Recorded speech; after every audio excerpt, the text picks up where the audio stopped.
Bago tayo magpatuloy, huwag kalimutang mag-subscribe sa aking channel.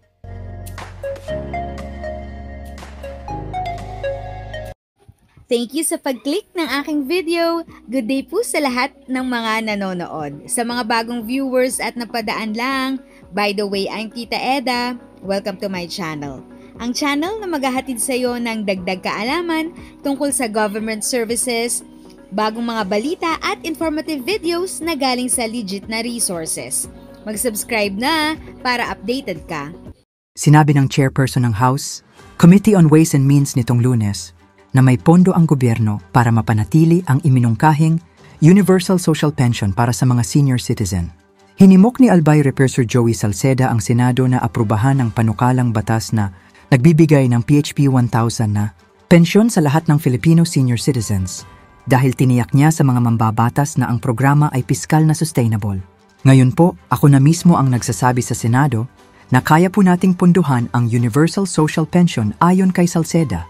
Sinabi ni Salceda na namumuno din sa House's Joint Committee on Senior Citizen and PWD, Person with Disability, Benefits, na nakausap niya si Senator Amy Marcos, Chair ng Senate Committee on Social Justice, Welfare and Rural Development, para itulak ang pagpasa ng panukalang batas.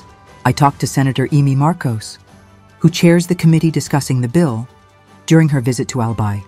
I assured her we can sustain universal social pension fiscally, kaya pang ilabas sa committee niya during the break. Ako maghahanap ng pondo. She assured me he said she will study it.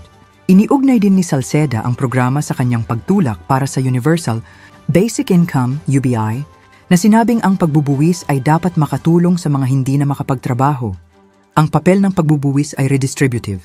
Binubuwisan natin ang mga napakahusay para matulungan natin ang mga nag-ambag sa ekonomiya noong nakaraan, ngunit hindi na masuportahan ang kanilang sarili dahil sa katandaan, aniya.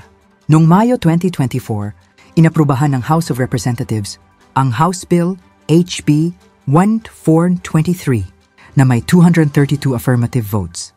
Layunin ng panukalang batas na palawakin ang kasalukuyang social pension program upang masakop ang lahat ng senior citizen at hindi lamang ang mga indigents. Sa ilalim ng Republic Act No. 7432, ang mga mahihirap na senior citizen ay kasalukuyang tumatanggap ng PHP 1000 buwanang stipend para tumulong sa mga pangunahing pangangailangan at medikal na gastusin. Kung magiging batas, ang panukalang batas ay magbibigay ng PHP 500 buwanang stipend para sa mga senior citizen na hindi nauuri bilang indigent. Sa loob ng 5 taon, lahat ng mga senior citizen ay may karapatan sa isang universal na social pension na hindi bababa sa PHP 1000. Anuman ang anumang iba pang benepisyo ng pensyon na maaari nilang matanggap. If sa tingin mo, natulungan ka ng video ko na ito, nakasave ka sa oras mo, you can click yung thanks button at any amount ay malaking help sa pag-grow ng channel ko. Yun lang po muna ang aking update. Sana ay nakatulong na dagdag kaalaman ang aking share today. Ang goal ng aking channel ay mag-create ng awareness. Kung ganitong mga topic ang gusto mo, panoorin mo ang mga videos ko na ito.